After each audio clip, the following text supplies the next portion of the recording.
ટામેટાની ચટણી. એમાં ટામેટા 4 કાપીને મૂક્યા, લસણ અને ઓઇલ. 5-10 મિનિટ કરવા, 5-7 મિનિટ કરવાનું, પછી આ ચામડી ઉખાડવાની. આવી રીતે આખી નીકળી જ જશે.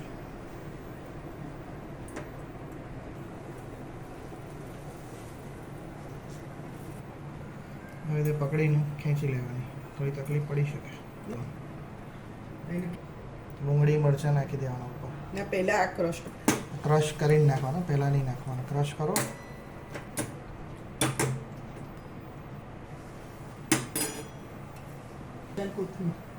કોથમીર બી નાખી દેવાની. મિક્સ કરી દેવાનું, ક્રશ કરી દેવાનું. લીંબુ બધા